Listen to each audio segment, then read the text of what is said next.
warahmatullahi wabarakatuh. Waalaikumsalam warahmatullahi wabarakatuh.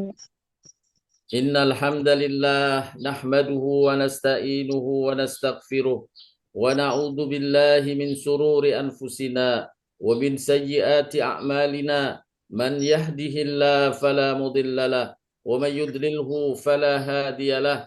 Asyhadu an la ilaha illallah wahdahu la syarika lah wa asyhadu anna Muhammadan abduhu wa rasuluhu la nabiyya ba'dah.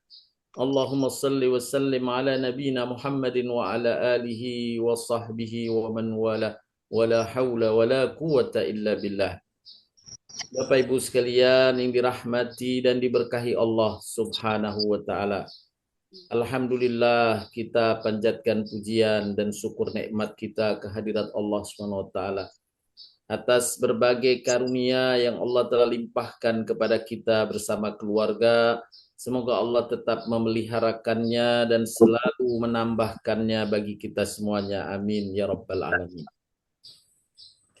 Pada pagi hari ini, insya Allah esok hari kita akan memasuki bulan Rajab. Kita akan membahas sebagai bekal kita menjalani kehidupan di bulan Rajab dengan satu tema keutamaan bulan Rajab dan upaya memenuhi perintahnya di bulan Rajab. Bapak Ibu sekalian, bulan Rajab adalah salah satu dari 4 bulan yang disebutkan dalam Al-Quran sebagai bulan haram di luar bulan suci Ramadan.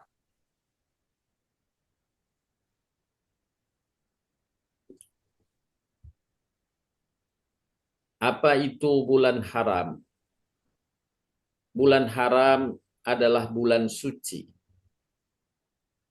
Bulan yang secara khusus disebutkan dalam beberapa ayat Al-Quran.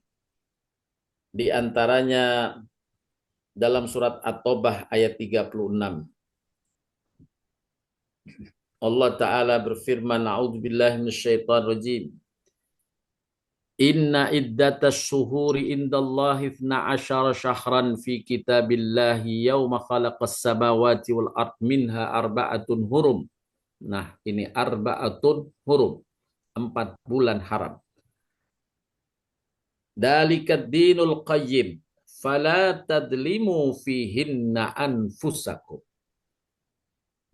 Ini makna yang secara khusus dikaitkan atau perintah larangan yang berkaitan dengan arba'atun hurum, 4 bulan haram ini. Fala tadlimu fihinna anfusahum.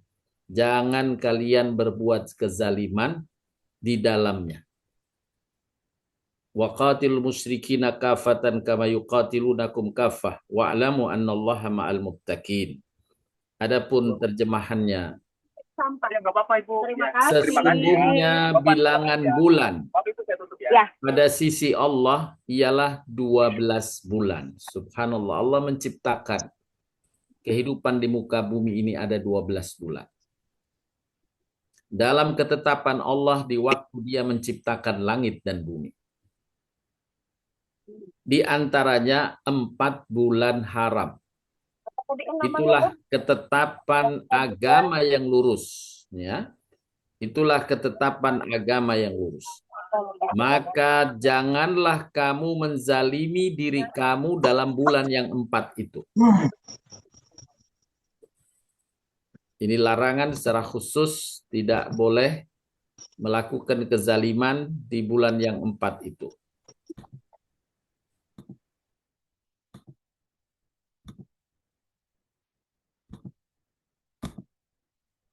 Akan tapi berperanglah menghadapi kaum musyrikin, ini bagian dari tetap kalau memang diperangi, dibolehkan kita melawan atau mempertahankan diri. Ya. Tapi melakukan di awal, melakukan kezaliman itu terlarang.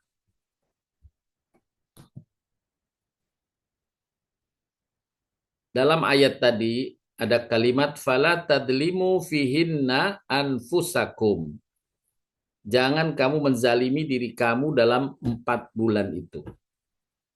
Maksudnya jangan berbuat zalim di setiap bulan darinya. Dari 4 bulan khususnya. Allah menetapkan 4 bulan ini sebagai bulan suci. Hendaklah kita mengagungkan kehormatan-kehormatan di bulan suci dengan tidak berlaku zalim pada sesama.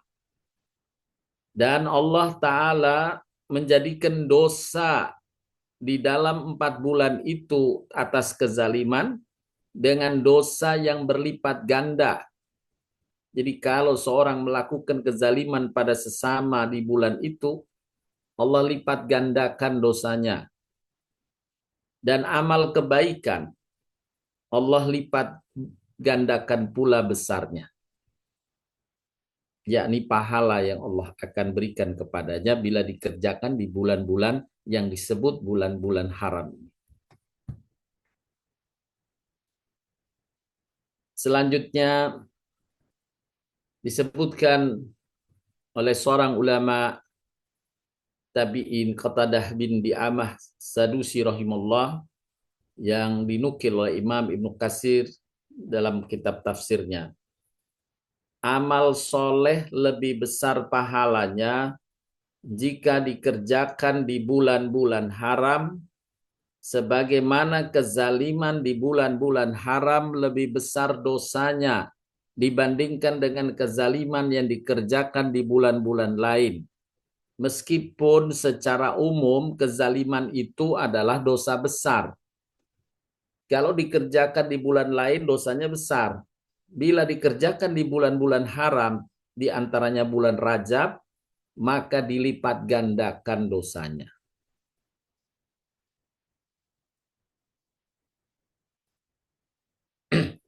Di dalam hadis Imam Bukhari dan Muslim disebutkan Rasulullah Shallallahu Alaihi Wasallam bersabda, sesungguhnya zaman itu berputar sebagaimana bentuknya semula di waktu Allah menciptakan langit dan bumi. Di waktu Allah menciptakan langit dan bumi. Setahun itu ada 12 bulan. Di antaranya 4 bulan yang dihormati, yakni bulan haram itu. 3 bulan berturut-turut, yaitu Dzulqa'dah, Dzulhijjah, dan Muharram. Ini berturut-turut. Dzulqa'dah itu 1 bulan sebelum bulan haji. Dzulhijjah adalah bulan haji. Muharram adalah sesudah bulan haji. Jadi bulan ke-11, ke-12, ke-13 dalam kalender atau bulan Hijriyah. Dzulqa'dah, Dzulhijjah, dan Muharram. Serta 1 bulan yang terpisah, yaitu bulan Rajab. Rajab Mukhtar namanya. Ini Rajab yang kita sebut, yang insya Allah besok kita sudah memasuki bulan Rajab. Yang terdapat di antara bulan Jumadil Akhir dan Sya'ban. Yang hari ini kita masih di Jumadil Akhir. Esok kita akan masuki bulan Rajab. Dan setelah Rajab nanti ada bulan Sya'ban, baru Ramadan.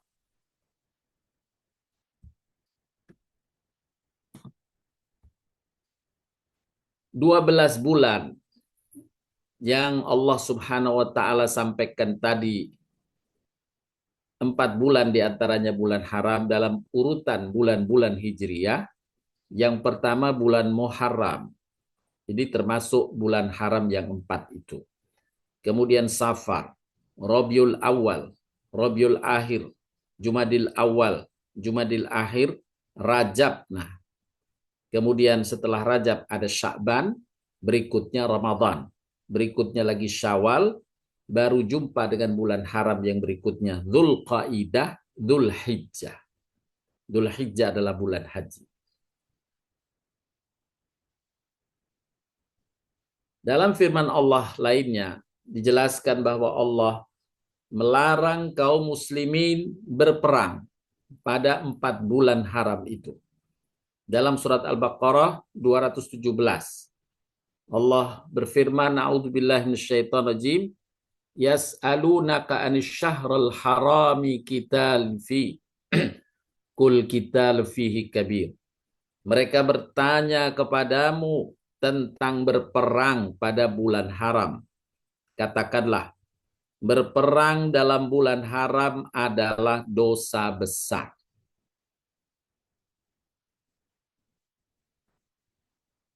Dalam ayat yang lainnya, surat Al-Baqarah 194, berkaitan masih dengan bulan haram ini, Allah berfirman, yang artinya, bulan haram dengan bulan haram, dan pada sesuatu yang patut dihormati berlaku hukum kisos. Oleh sebab itu, barang siapa yang menyerang kamu, maka seranglah dia seimbang dengan serangannya terhadapmu. Bertakwalah kepada Allah dan ketahuilah bahwa Allah beserta orang yang bertakwa.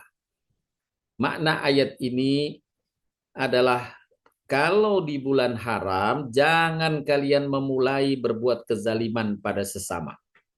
Dosanya berlipat ganda. Tetapi bila kita dizalimi oleh orang lain, maka Allah mengizinkan kita membalasnya, yakni mengkisosnya. Dihalalkan mengkisos ketika seorang dizalimi oleh orang lain. Hukum kisos tidak dihilangkan di bulan haram. Bukan berarti bulan haram kita tidak boleh berbuat zalim pada orang, ya. Kemudian ketika kita dizalimi orang, kemudian diam saja dengan mengatakan, kan ini bulan haram, saya nggak bolehlah balas, tidak. Tapi kalau untuk pembalasan, ya, saat itu kita dikerjai atau dizalimi, maka Allah memaafkan. Berlaku hukum kisos, tetap berlaku di bulan haram. Kalau kamu dizalimi, maka boleh kamu melakukan hal yang sama sebagai balasan. Tetapi dengan cara yang seimbang. Maka seranglah ia seimbang dengan serangannya terhadapmu. Jangan melebihkan dalam membalas kezaliman orang lain kepada kita. Juga Bapak Ibu sekalian, disebutkan dalam ayat lain tentang tidak bolehnya orang beriman melanggar kehormatan bulan haram ini dalam surat Al-Maidah ayat kedua. Ya ayyuhalladzina amanu la tuhillu sya'airillah wala syahral haram. Wahai orang-orang beriman, janganlah kamu melanggar siar-siar Allah dan jangan melanggar kehormatan bulan-bulan haram. Allah telah mendeklarasikan di bulan-bulan haram 4 bulan itu, bulan Rajab, Dzulqa'dah, Dzulhijjah, Muharram, jangan berbuat kezaliman pada sesama, jangan melukai sesama, jangan menyakiti sesama. Itu pesan khusus dalam Al-Quran berkaitan dengan amal, berbuat kebaikan pada sesama, dan mencegah kezaliman terhadap sesama. Sehingga pada masa-masa yang lalu, dalam jejak sejarah, ketika masuk bulan-bulan haram seperti bulan Rajab ini, suasana lingkungan masyarakat itu damai. Seperti halnya kita rasakan pula insya Allah pada bulan Ramadan. Damai. Di bulan Rajab itu sudah terlihat kedamaiannya. Tidak ada yang mau menyakiti. Semua menghormati, menghargai sesama. Bukan berarti di luar bulan haram ini boleh menyakiti sama. Sama sekali tidak boleh. Tetapi Allah jadikan momen bulan Rajab sebagai bulan untuk bersama-sama komit untuk tidak menzalimi sesama. Karena dosanya akan dilipat gandakan oleh Allah. Sehingga orang yang beriman menyadari hal itu. Mereka sangat ekstra untuk tidak berbuat zalim pada sesama.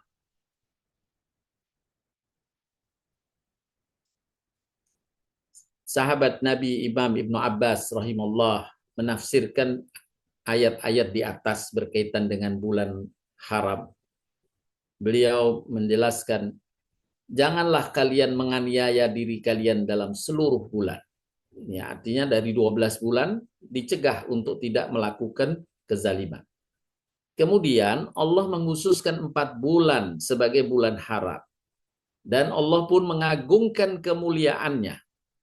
Allah juga menjadikan perbuatan dosa yang dilakukan di dalam 4 bulan itu lebih besar. Demikian pula Allah pun menjadikan amal soleh di bulan yang 4 itu ganjarannya dilipat gandakan, yakni dibesarkan.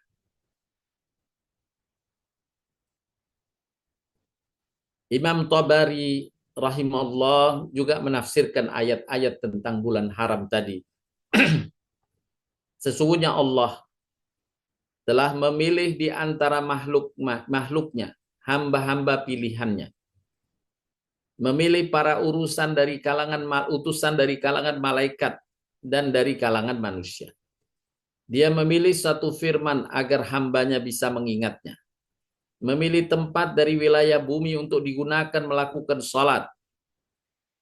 Dan di antara bulan-bulan yang ada, Allah pun telah memilih Ramadan dan bulan-bulan haram. Dia memilih hari Jumat di antara hari-hari lainnya sebagai satu yang lebih utama. Memilih malam Lailatul Qadar di antara malam-malam yang ada. Maka mulialah segala yang dimuliakan oleh Allah. Karena menurut pandangan orang yang memiliki pemahaman dan akal yang baik, bahwa sesuatu itu menjadi agung saat diagungkan oleh Allah.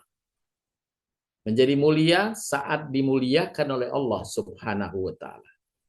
Dan 4 bulan ini juga secara khusus disebutkan bulan yang dikhususkan oleh Allah agar kita tidak berlaku kezaliman di dalamnya. Imam Ibnu Katsir, saya nukilkan tafsir beliau.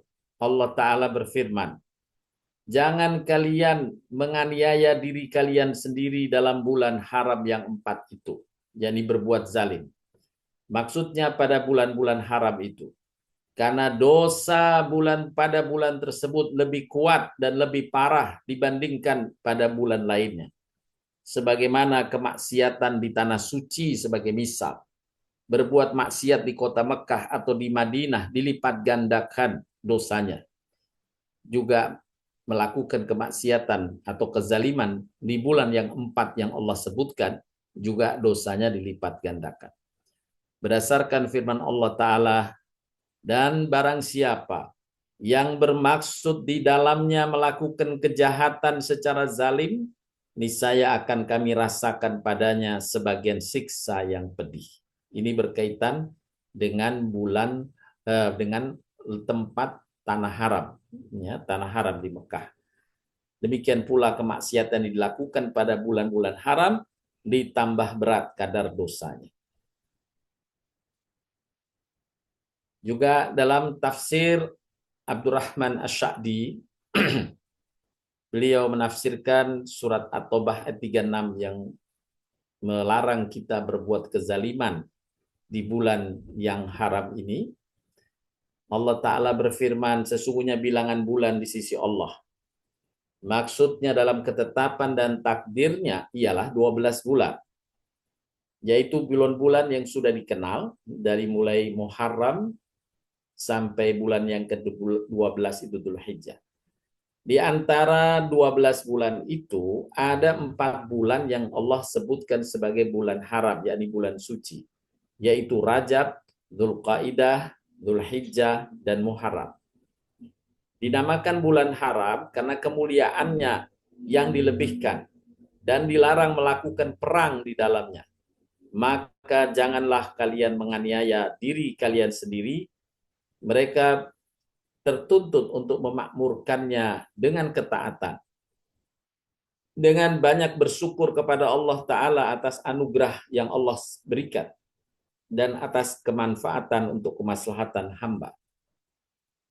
Lanjutan dari tafsir Asy-Sya'di, maka jagalah diri kalian dari menganiaya diri kalian di bulan-bulan tersebut, yakni dengan berlaku zalim pada sesama khususnya.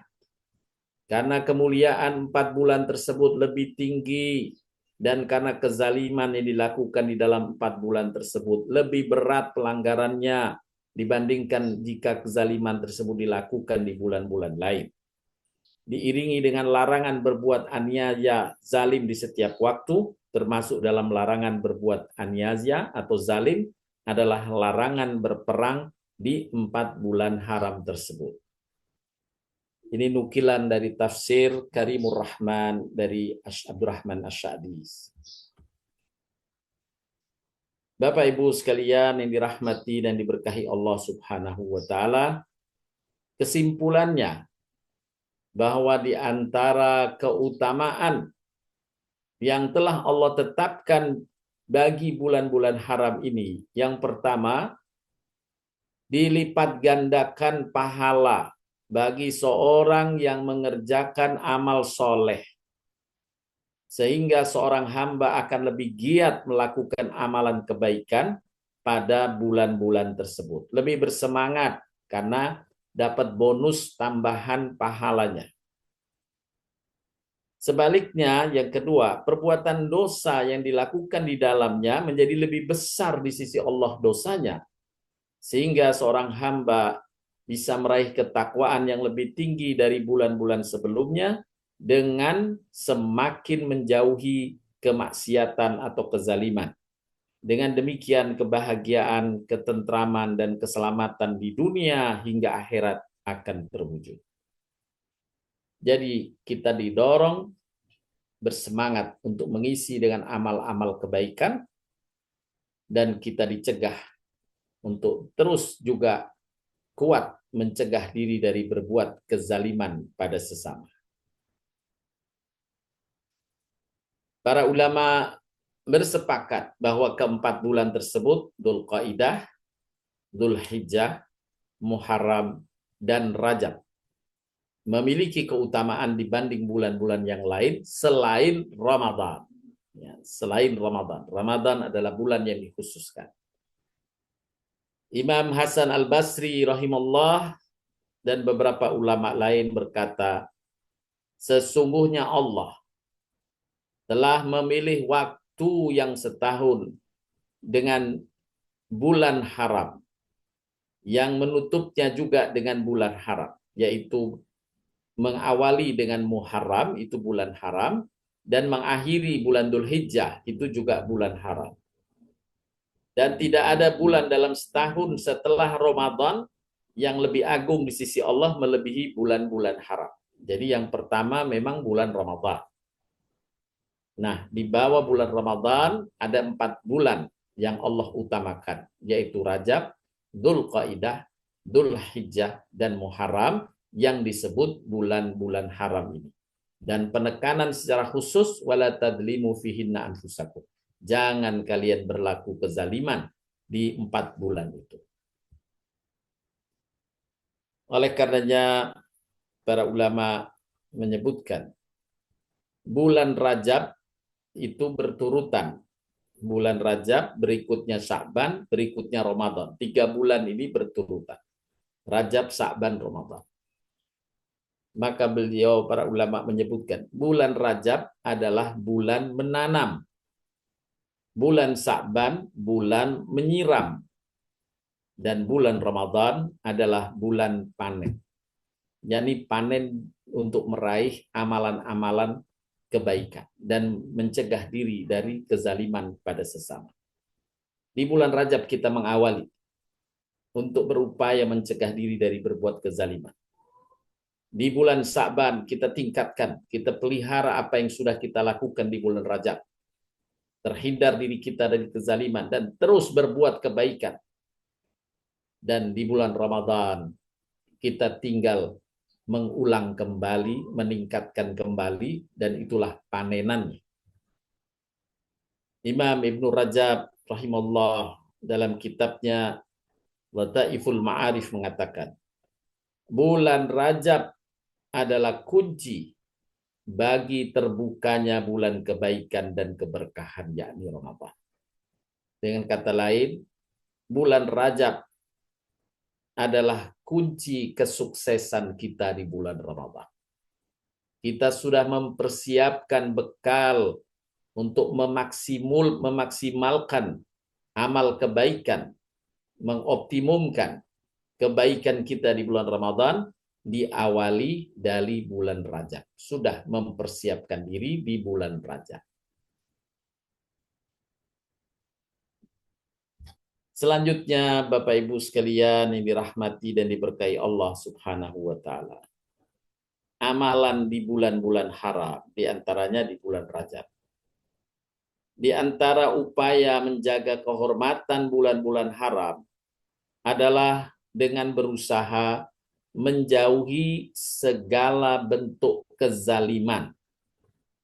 Baik kezaliman terhadap Allah Subhanahu wa taala ataupun kezaliman sesama makhluk, bahkan menzalimi diri sendiri. Allah Ta'ala berfirman dalam hadis qudsi yang diriwayatkan oleh Imam Muslim. Sesungguhnya aku telah mengharamkan kezaliman atas diriku. Aku telah menjadikan kezaliman di antara kalian sebagai perkara yang diharamkan. Maka janganlah kalian saling menzalimi.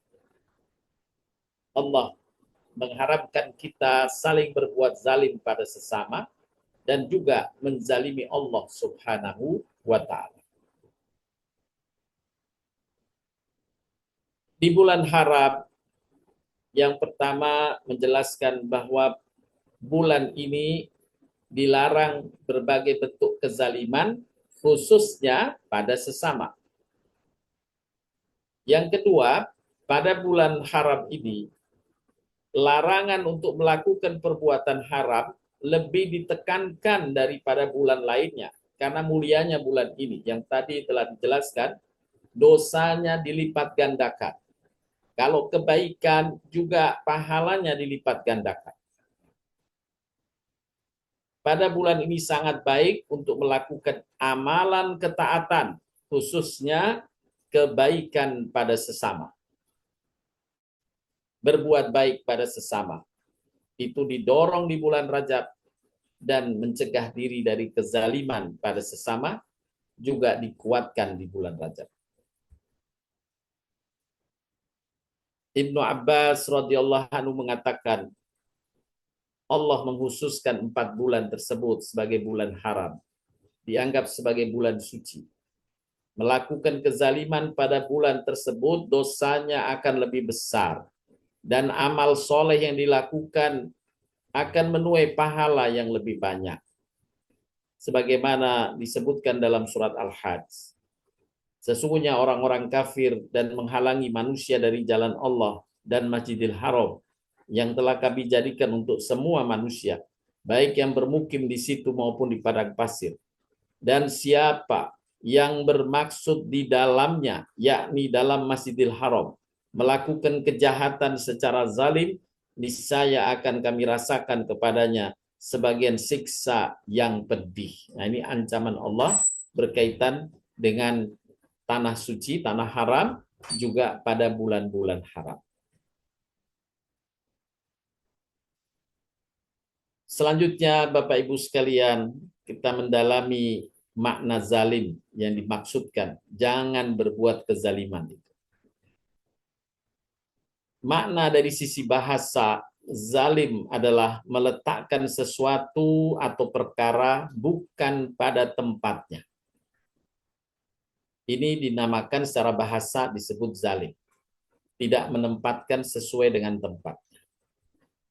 Jadi misalnya peci dibuat sebagai sandal, itu juga zalim dalam makna bahasa. Secara umum makna kata zalim yang kita kenal adalah segala sesuatu perbuatan jahat ataupun perbuatan aniaya, baik kepada orang lain maupun kepada diri sendiri atau kepada makhluk lainnya. Menendang seekor kucing misalnya, ya, itu bagian dari bentuk kezaliman pada makhluk lain.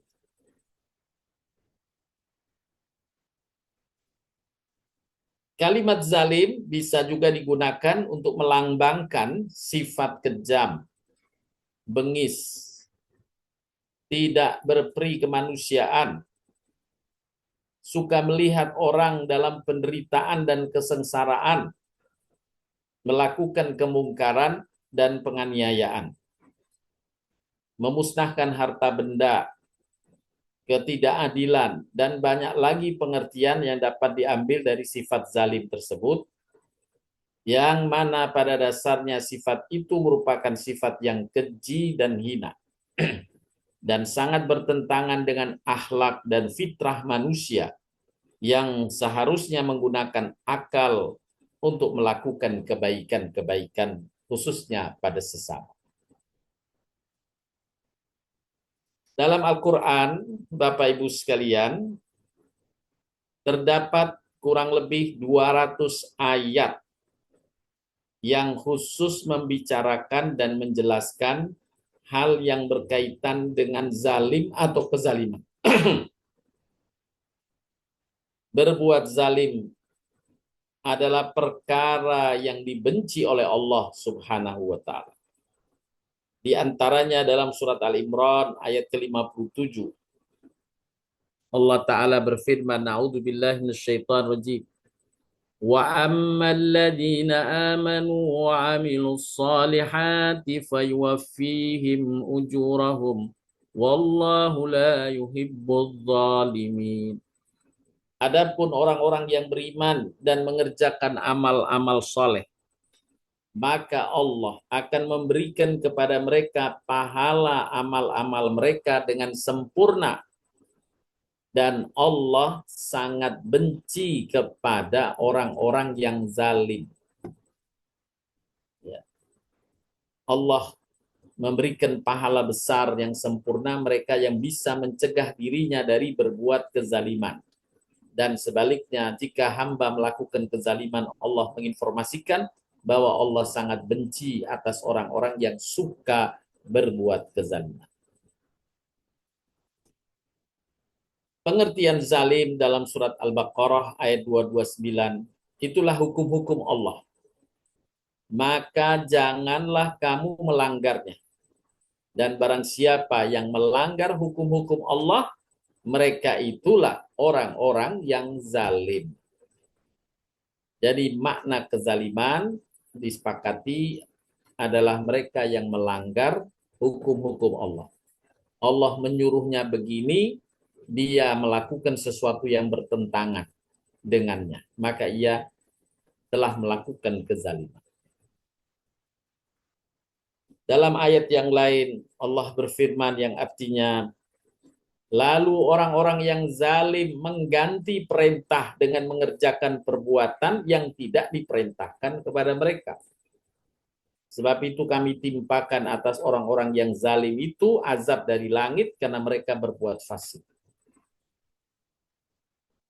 Jadi Allah merintahkan A, mereka melakukan B. Itu juga menyalahi apa yang Allah perintahkan, itu bagian dari kezaliman. Dalam firman Allah lainnya, Allah berfirman yang artinya, sebenarnya Al-Quran itu adalah ayat-ayat yang nyata di dalam dada orang-orang yang diberi ilmu. Dan tidak ada yang mengingkari ayat-ayat kami kecuali orang-orang yang zalim.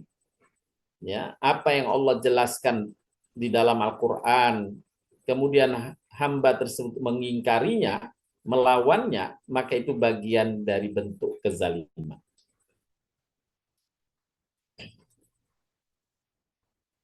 Para ulama, di antaranya Imam Ibnu Taimiyah dalam kitab fatwanya menjelaskan makna zalim dengan pengertian sebagai berikut. Segala sesuatu tindakan atau perbuatan yang melampaui batas, yang tidak lagi sesuai dengan ketentuan yang telah ditetapkan oleh Allah Subhanahu wa taala. Baik dengan cara menambah atau mengurangi hal-hal yang berkaitan dengan waktu atau tempat atau letak, maupun sifat dari perbuatan-perbuatan yang melampaui batas tersebut. Dan itu berlaku untuk masalah yang berkaitan dengan ibadah, hablum minallah, maupun hubungan kemanusiaan dan alam semesta, yakni hablum minan nas, entah itu dalam skala kecil maupun besar, baik itu tampak atau tersembunyi, itu masuk kategori kezaliman. Oleh karenanya, dijelaskan lebih lanjut, bentuk kezaliman itu contohnya mempersekutukan Allah, mendustakan Allah, menyembunyikan kebenaran, yakni kebenaran Al-Quran, menyalahi janji, orang yang berbuat fasik pelanggaran, menyalahgunakan jabatan dan amanah yang diberikan, mengambil hak orang lain, menyakiti sesama, mengingkari Rasul Shallallahu Alaihi Wasallam, perbuatan-perbuatan yang melanggar hukum Allah lainnya, seperti minum minuman keras, itu menzalimi diri sendiri. Bahkan menyakiti hewan itu termasuk bentuk kezaliman yang dilarang dalam syariat Islam. Secara garis besar, Bapak Ibu sekalian, dijelaskan oleh Nabi Shallallahu Alaihi Wasallam bentuk kezaliman. Dalam sabda beliau, kezaliman itu ada 3 macam. Yang pertama, kezaliman yang tidak diampunkan Allah. Yang kedua, kezaliman yang dapat diampunkan Allah. Dan yang ketiga, kezaliman yang tidak dibiarkan oleh Allah. Kemudian Nabi SAW dalam hadis ini menguraikan satu persatu dari 3 kategori yang telah dijelaskan. Adapun kezaliman yang pertama, kezaliman yang tidak diampunkan Allah adalah syirik. Jadi syirik menyekutukan Allah adalah bagian kezaliman yang besar. Firman Allah Subhanahu wa taala, "Inna syirka la dzulmun 'adzim." Sesungguhnya syirik itu kezaliman yang amat besar. Nah, ini pengingatan dari Nabi atas satu bentuk kezaliman yang dosanya sangat besar adalah kesyirikan. Kemudian adapun kezaliman yang kedua, yakni yang Nabi sebutkan, kezaliman yang dapat diampunkan Allah. Kezaliman yang dapat diampunkan Allah adalah kezaliman seseorang hamba terhadap dirinya sendiri dalam hubungan dia terhadap Allah Tuhannya. Seperti kezaliman macam ini, meninggalkan sholat, itu bentuk kezaliman dalam hubungan dia dengan Allah. Kemudian yang ketiga, dan kezaliman yang tidak dibiarkan Allah. Nabi menjelaskan kezaliman yang tidak dibiarkan Allah adalah kezaliman hamba-hambanya di antara sesama mereka. Yang dimaksud dengan tidak dibiarkan Allah, Allah pasti membalasnya. Siapa yang berbuat zalim kepada sesama, maka dia akan mendapatkan resiko kezaliman itu. Artinya, keburukannya akan balik kepada si pelaku. Itu yang dimaksud dengan Allah tidak membiarkan kezaliman terhadap hamba-hamba. Karena pasti dituntut kelak oleh mereka yang dizalimi. Di akhirat pun mereka akan dituntut oleh orang-orang yang pernah dizalimi di dunia. Nah, berkaitan dengan kezaliman macam yang ketiga, yakni kezaliman yang tidak dibiarkan begitu saja tanpa ada pembalasan, yaitu kezaliman dilakukan seorang manusia terhadap sesamanya atau seorang muslim terhadap saudaranya. Dalam hadis qudsi yang diriwayatkan oleh Imam Muslim, disampaikan Rasul Shallallahu Alaihi Wasallam bersabda, Allah Subhanahu wa taala berfirman, "Wahai hamba-hambaku, sesungguhnya aku mengharamkan atas diriku untuk berbuat zalim kepada hamba-hambaku. Dan aku mengharamkannya pula atas kamu sekalian.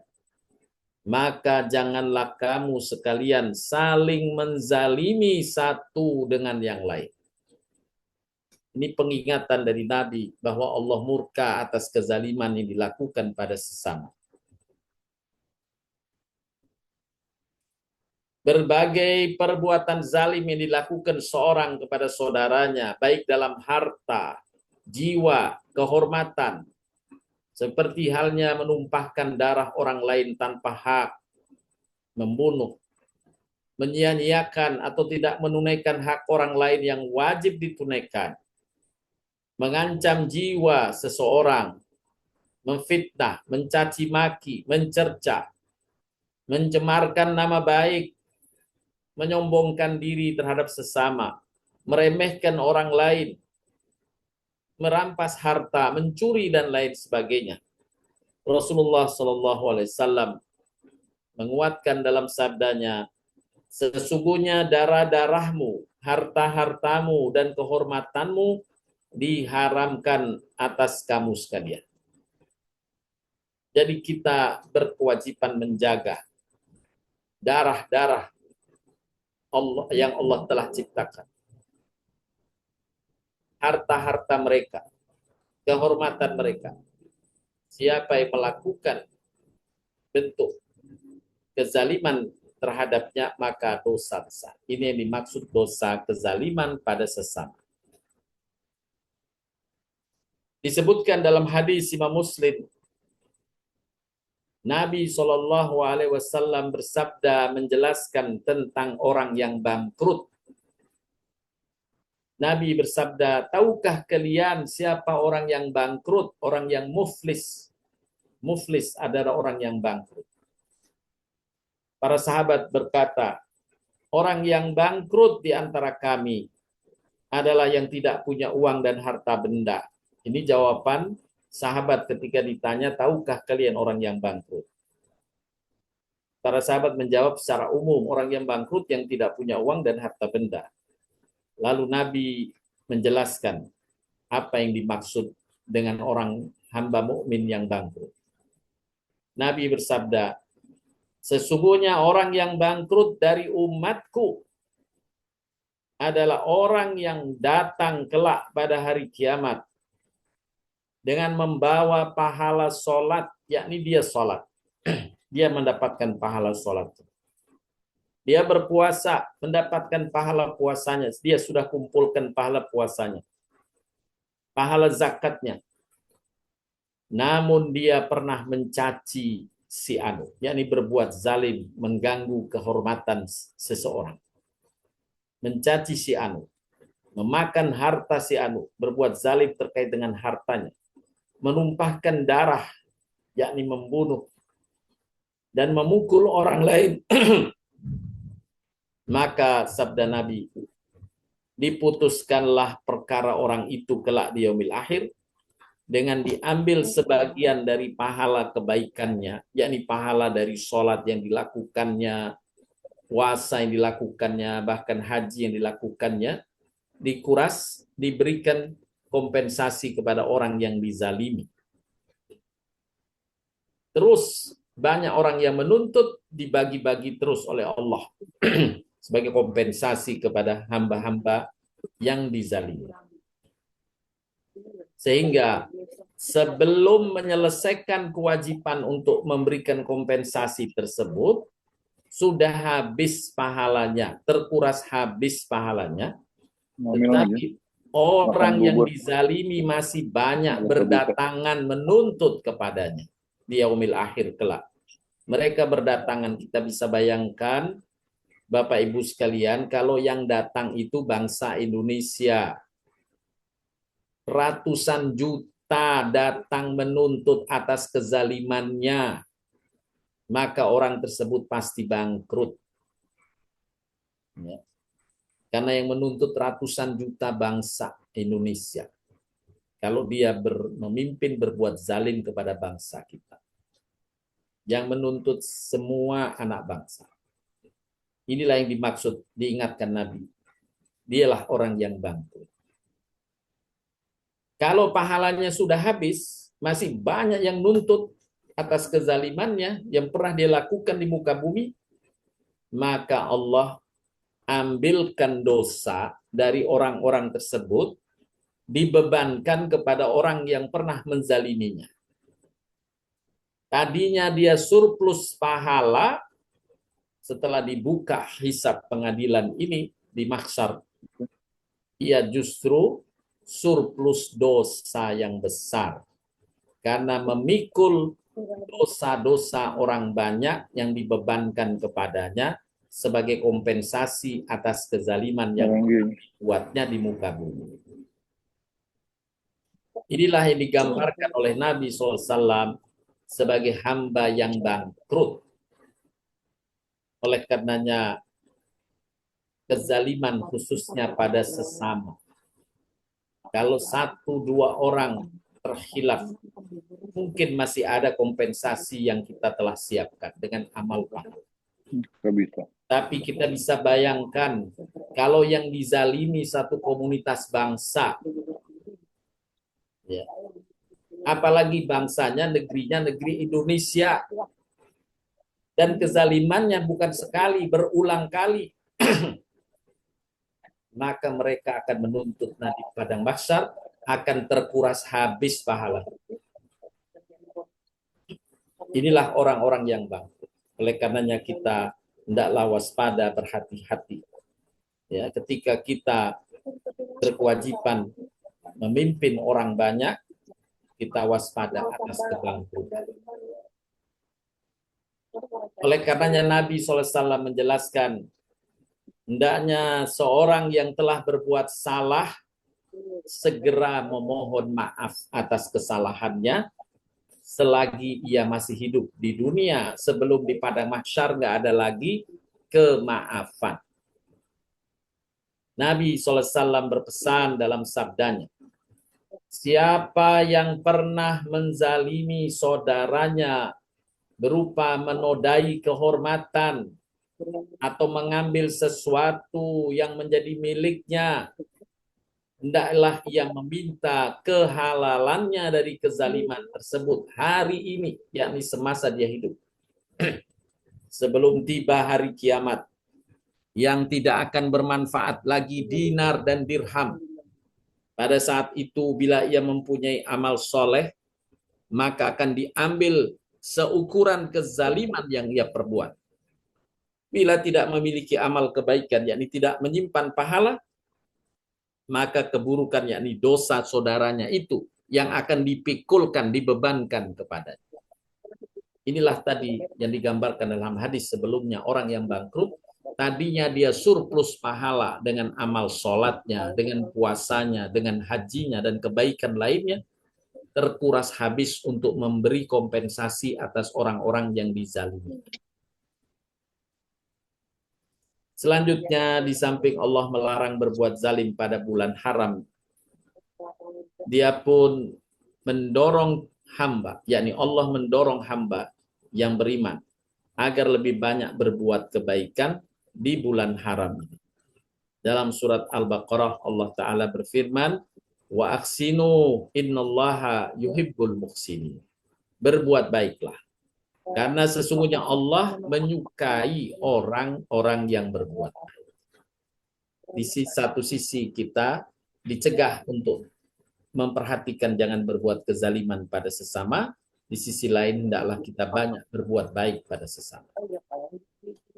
Dalam surat Az-Zariyat Allah Ta'ala berfirman pula yang artinya, sesungguhnya orang yang bertakwa itu berada dalam taman-taman surga dan mata air sambil menerima segala pemberian Tuhan mereka. Sesungguhnya mereka sebelum itu saat di dunia adalah orang yang berbuat kebaikan. Di dunia mereka sedikit sekali tidur di waktu malam, yakni sholat malam. Dan selalu mohon ampun di waktu pagi sebelum fajar, yakni menjelang subuh beristighfar. Dan pada harta mereka ada hak untuk orang miskin yang meminta dan orang miskin yang tidak mendapat bagian, yakni yang tidak meminta. Mari Bapak Ibu sekalian, kita isi bulan haram ini, khususnya bulan Rajab yang kita akan lalui besok hari, dengan meningkatkan kebaikan kita, khususnya pada sesama. Wa ahsinu kama ahsanallahu ilaik. Berbuat baiklah kepada orang lain sebagaimana Allah telah berbuat baik kepadamu. Wa ahsinu kama ahsanallahu ilaik. Berbuat baiklah pada orang lain sebagaimana Allah telah berbuat baik kepadamu. Kita tingkatkan kebaikan kita pada lingkungan, pada sesama kita, khususnya di bulan Rajab ini, untuk meraih ganjaran besar yang Allah janjikan kepada kita. Allah lipat gandakan kebaikan pada sesama, khususnya di bulan-bulan haram semacam ini. Dan kita berhati-hati untuk berbuat aniaya, berbuat kezaliman, khususnya pada sesama, di bulan-bulan haram seperti bulan Rajab ini. Selanjutnya, berkaitan dengan amalan lain di bulan Rajab. Kalau tadi memang ayat Al-Quran hanya menyebutkan fala tadlimu fihinna anfusakum. Jangan kamu berbuat zalim. Ya, yang ditegaskan juga oleh para ulama tadi, khususnya kezaliman pada sesama. Walaupun dosa-dosa yang lain kalau dikerjakan di bulan Rajab atau di bulan haram, Allah lipat gandakan dosanya. Bila kebaikan-kebaikan dilipat gandakan pula pahalanya. Hanya tidak ada amalan khusus ya di bulan Rajab selain daripada yang Allah serukan tadi. Adapun mengisi bulan Rajab dengan amalan kebaikan sebagaimana di bulan-bulan lainnya seperti halnya puasa atau sholat tentu sholat sunnah, selain sholat fardunya, sholat sunnah kita tingkatkan, rawatibnya kita jaga, tahajudnya kita jaga, duhanya kita jaga, baca Quran di bulan Rajab ya kita tingkatkan, zikir kita tingkatkan. Kemudian puasa yang sudah biasa kita lakukan, yang telah disunnahkan Nabi, seperti puasa Senin Kamis, puasa Daud, puasa Ayyamul Bid, maka hal itu tentu dianjurkan untuk memperbanyak amal soleh di bulan haram, diantaranya bulan Rajab. Tapi yang dijelaskan oleh para ulama, tidak ada penghususan. Misalnya ada puasa Rajab, itu tidak ada. Amalan khusus sholat Rajab itu tidak ada. Ya. Yang ada adalah kita tingkatkan amal kebaikan, termasuk amal sunnah, di bulan-bulan haram, diantaranya bulan Rajab. Dan secara khusus kita mengingat jangan berbuat kezaliman pada sesama. Tingkatkan kebaikanmu pada sesama di bulan Rajab diantaranya. Sekali lagi kita mengingat apa yang disampaikan oleh para ulama terdahulu. Bulan Rajab adalah bulan menanam kebaikan. Bulan Sya'ban, bulan menyiram kebaikan. Dan bulan Ramadan, bulan panen kebaikan. Juga Imam Ibnu Rajab menyebutkan bulan Rajab adalah kunci bagi kesuksesan bulan kebaikan dan keberkahan, yakni Ramadan. Kita awali di bulan Rajab ini menanam kebaikan-kebaikan, baik kebaikan hablum minallah maupun kebaikan hablum minan nas, dan insya Allah akan meningkat terus melewati bulan Sya'ban, dan bulan Ramadan kita lebih mudah untuk menanam kebaikan-kebaikan itu lebih maksimal lagi. Demikianlah yang dapat disampaikan Bapak Ibu sekalian, mudah-mudahan bermanfaat. Mohon maaf bila ada kata yang kurang berkenan. Untuk selanjutnya dipersilahkan bila ada yang ingin didiskusikan, saya kembalikan kepada Bu Lili sebagai pemandu untuk diskusi pada kajian kita pagi hari ini. Silahkan Bu Lili. Ya, jazakallah Pak Ustadz. Untuk ibu-ibu, bapak-bapak, apakah ada pertanyaan?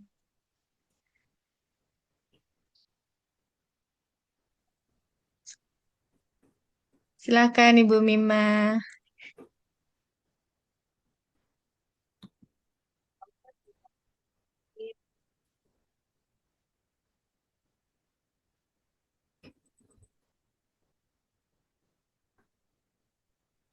Ya Mima, mau ada pertanyaan Mim?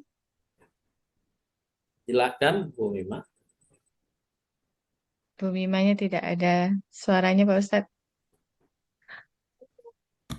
Masih di Sejauh ini belum unmute. ada pertanyaan Pak Ustadz. Pak Buana, silakan Pak Buana.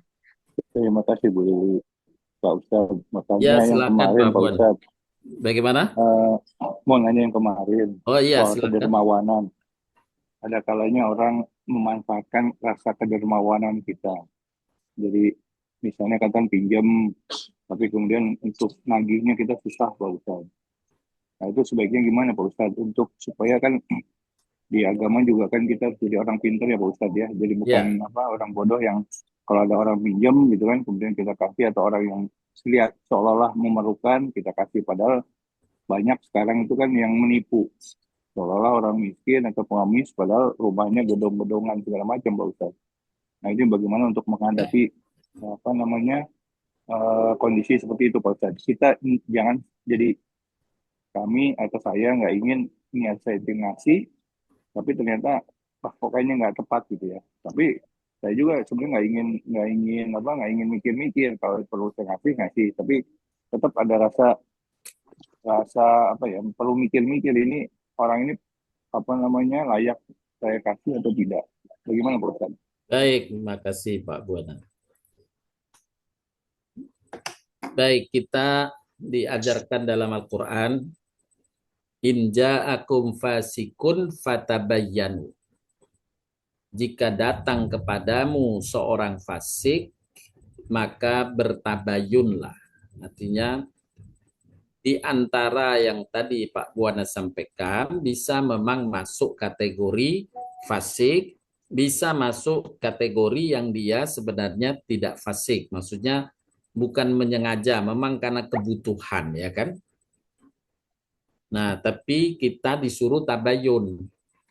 Nah, ini melihat dulu, ya, melihat dulu, mempelajari dulu. Apakah orang ini tanda petik tadi ya, satu buruk sikapnya, ini dalam memanfaatkan seperti tadi. Bukan karena kebutuhan, ya, bukan karena kebutuhan. Kalau kita sudah tabayun, mengetahui semacam itu, maka dibolehkan kita tidak menanggapinya. Ya, tidak menanggapinya itu boleh karena kita sudah tabayun, mengecek kembali, memeriksa atau mengevaluasi. Nah, tapi kita dianjurkan tidak buru-buru karena boleh jadi memang yang bersangkutan ada kebutuhan yang bersangatan gitu ya. Nah, disinilah kalau memang yang bersangkutan berkebutuhan bersangatan dan itu berulang-ulang, maka itu kalau di masa para sahabat Nabi terdahulu, bila ada kasus semacam itu, maka dilaporkan ke Baitul Mal. Dilaporkan ke Baitul Mal, maka Baitul Mal yang akan menangani persoalan yang bersangkutan, gitu ya. Nah, sebenarnya dalam negeri kita sebenarnya ada dasar, ya. Fakir miskin, anak-anak terlantar dipelihara oleh negara. Nah, itu bagian dari implementasi Baitul Mal sebenarnya. Ya. Kalau ada yang semacam tinggal mereka lapor dan nanti diklarifikasi atau ditabayun oleh pihak pemerintah misalnya. Oh, kondisinya memang demikian, maka Baitul Mal yang akan menanganinya. Nah, dalam konteks karena di sini kita di negeri kita tidak demikian, ada Basnas misalnya yang bisa memfungsikan diri sebagai Baitul Malnya. Begitu Pak Buana, memang tidak ada kewajiban kalau kita sudah bertabayun dan membuktikan ini mengada-ngada, maka kita dimaafkan. Begitu Pak Buana. Jadi menghadapi orang fasik setelah kita tabayun atau memperhatikan kesehariannya kita bisa menolak ya Pak Ustadz ya. Bisa. Tidak Kan apa-apa. kalau zaman sekarang orang bilang salah satu pemutus hubungan silaturahmi adalah utang, Pak Ustadz. Jadi saudara pinjem, dia nggak mau kena bunga, tapi pinjem ke kita, tapi ternyata bukan diperuntukkan untuk kegiatan yang apa, yang memang seharusnya gitu. Terus dari sana ya sudah kita nggak ingin minjem, nggak ingin meminjamkan, kemudian sudah kita tidak termasuk orang yang apa namanya tidak memberikan bantuan gitu Pak Ustadz ya. Ya, memang begitu. Nah, itulah apa namanya yang pernah saya beberapa kawan menyampaikan juga melalui Majelis Ulama untuk agar pemerintah ada peraturan dalam kaitan dengan pinjol. Ya, dulu itu apa di zaman-zaman dahulu itu ada pinjaman-pinjaman yang di desa-desa itu apa istilahnya ya? Pernah ada istilah itu. Ini apa namanya apa rentenir ya Pak Ustadz ya. Ya, rentenir. Dulu Ya. itu rentenir dilarang. Kenapa pinjol malah dipelihara sekarang? Itu maksudnya menyengaja gitu ya, menyengaja. Ini ada beberapa kasus di daerah Sukabumi dan Cianjur gitu ya, yang mereka petani-petani yang punya lahan itu sengaja diberi pinjaman untuk pupuk, untuk bibit ya, diberi pinjaman, dilonggarkan, sengaja dilonggarkan, didorong untuk pinjam. Mereka padahal tahu bahwa apa namanya yang mereka akan kesulitan bayar karena apa namanya di jadwal, dan mereka petani-petani di daerah situ walaupun punya lahan tapi ekonominya juga pas-pasan. Jadi setelah terkungkung dengan hutang yang banyak, kemudian dikirim preman untuk memaksa mereka bayar. Dan kalau nggak bisa bayar hari itu juga, maka tanah lahannya harus dijual. Dan mereka sudah menyiapkan pembeli dengan harga yang murah. Nah, ini banyak petani-petani yang memiliki lahan terpaksa menjual ladang sawahnya. Hanya keterpaksaan karena harus bayar hutang yang dikejar preman. Nah, semacam itu yang terjadi sekarang. Harusnya di masa lalu yaitu ada Baitul Mal, ada Basnas, ya memang kalau orang berkebutuhan, tapi tidak boleh memaksa orang terus-menerus disuruh hutang, diberi kelonggaran hutang seperti pinjol yang sekarang. Berapa korban yang telah terjadi dengan pinjol-pinjol ini. Begitu Pak Buana. Oke, terima kasih Pak Ustadz. Pak Ustadz, Ada lagi dari silakan. chat. Ada Ya. dari chat Pak Ustadz. Ya. Satu, ini di luar topik Pak ya. Bagaimana hukumnya seorang lebih memperhatikan hewan peliharaan daripada keluarganya, termasuk makanannya? Dari Ibu Siti. Ya. Sebagaimana Allah firmankan dalam surat An-Nisa ayat 36, bahwa dalam berbuat kebaikan itu tentu ada prioritasnya. Ya, prioritas itu ada dua. Satu, prioritas tentang hubungan dengan orang yang kita bantu. Yang kedua, tentang urgensitas. Ya, prioritas urgensitas. Urgensinya yang utama. Nah, kalau yang berkaitan dengan kedekatan hubungan, tentu sebagaimana dalam surat An-Nisa disebutkan, kalau berbuat baik prioritaskan dulu kepada kedua orang tua, kemudian kepada keluarga, kepada karib kerabat, kepada anak yatim di sekitar kita, kepada orang miskin di sekitar kita, kepada tetangga yang dekat, kepada tetangga yang agak jauh, kepada sahabat-sahabatmu. Nah, itu menjadi prioritas. Ya. Bahwa setelah yang prioritas urutan itu terpenuhi, baru kita melakukannya kepada hewan, gitu ya. Tidak kemudian disuruh bantu, ekstrimnya ini Bu, disuruh bantu kerabat, saudara, atau orang tua bahkan. Nggak mau ngasih makannya, tapi ngasih makan ke hewan kucing misalnya. Tentu ini tidak sesuai dengan prioritas yang dianjurkan. Dari sisi urgensitas juga demikian. Boleh jadi sahabat dibanding kerabat dekat tentu diutamakan kerabat dekat. Tapi urgensitasnya bisa jadi sahabat dekat ini lebih urgen. Misalnya untuk berobat ke rumah sakit. Dia ternyata nggak ada dana. Sedang sakit. Ya. Kepada kerabat dekat, dia butuh untuk membeli mainan, misalnya untuk anaknya. Nah, tentu prioritas urgensitasnya kepada sahabat, kalau dari sisi hubungan mungkin lebih jauh dibanding kerabat, tapi urgensitas kebutuhannya untuk berobat di rumah sakit lebih utama daripada memberikan mainan untuk anaknya. Nah, semacam itu hukum tentang prioritas. Jadi dilihat kondisinya. Kalau dia tadi kepada hewan, tapi dia meninggalkan hal yang utama prioritas, tentu tidak baik baginya. Begitu Bu, tadi Bu siapa Bu Lili? Maaf. Bu Siti, Pak Bu Ustadz. Siti ya, Bu Siti. Begitu Bu Siti ya. Silakan Oke. yang lain.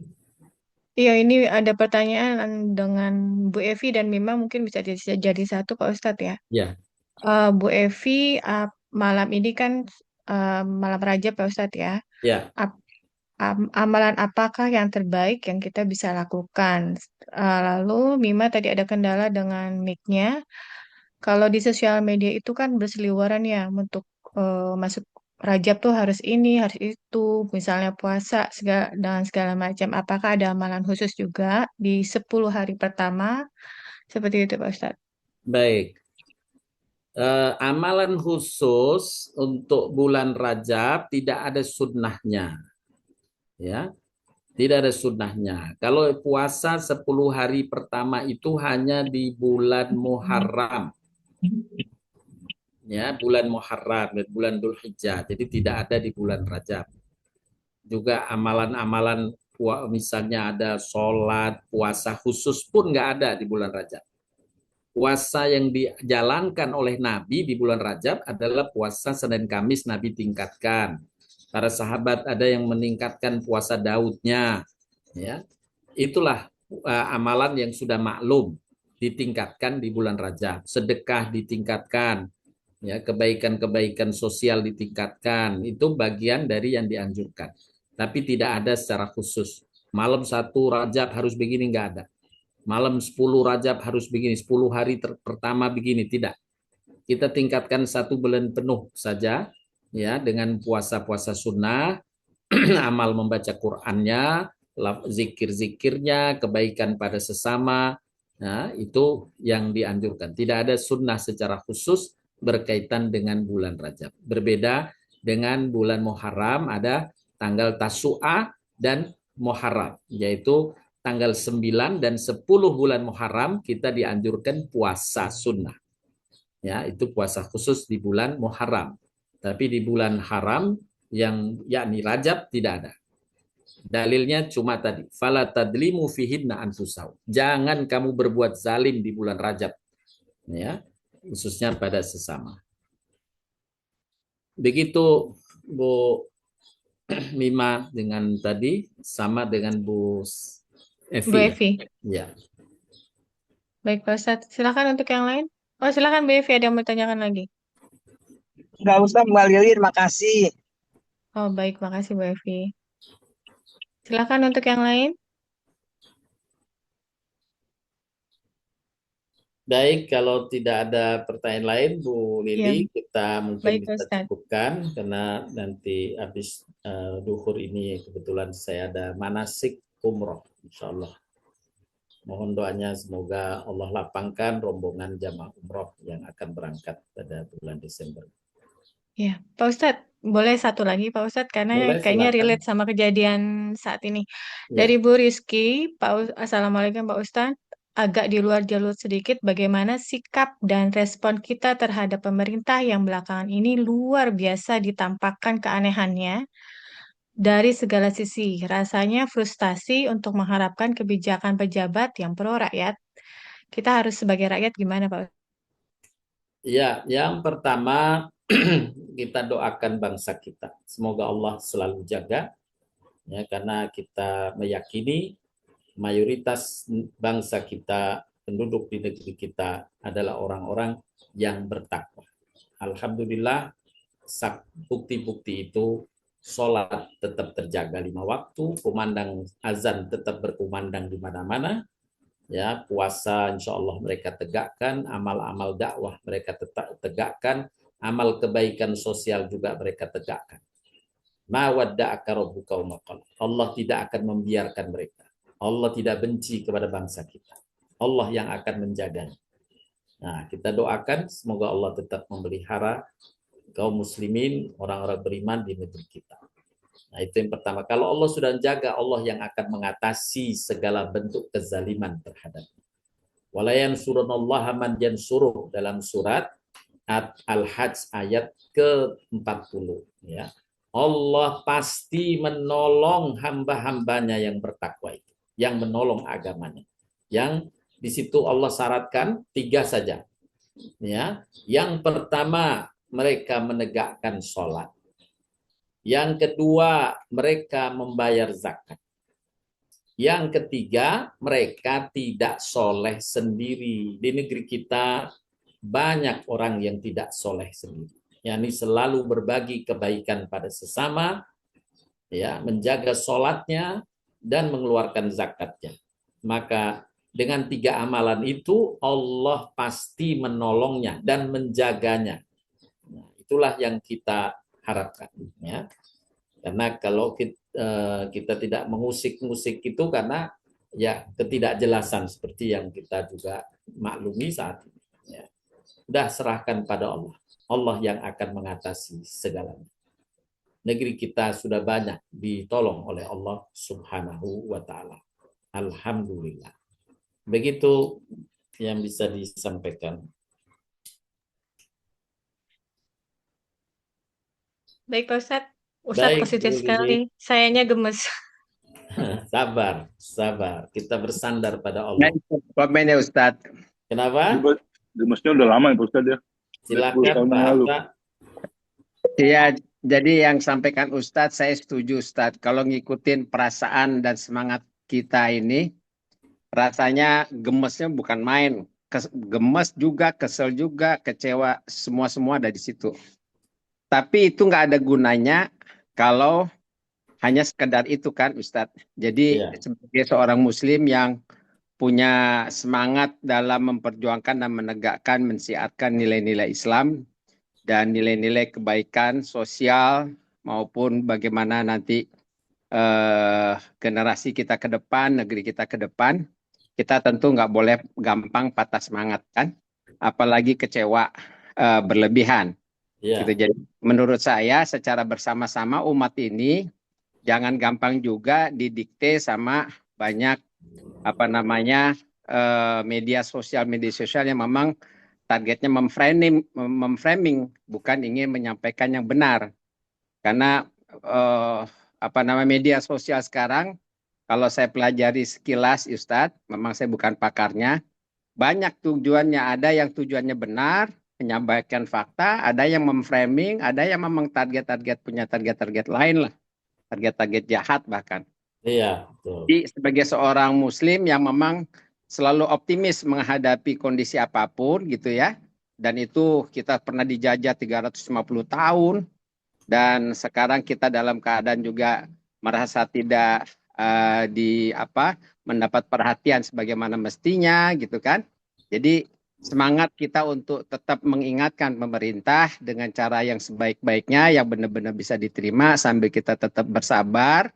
Dan harus dikuatkan kesabarannya, sering-sering ngaji seperti ini, rasanya itu pilihan yang paling penting menurut saya, sambil terus mengikuti perkembangan yang ada.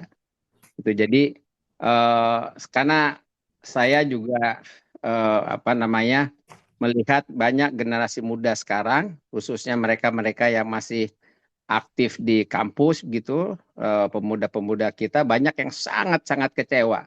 Tapi kalau semuanya kecewa, akhirnya yang nyetir nanti mereka-mereka lagi yang punya niat jahat.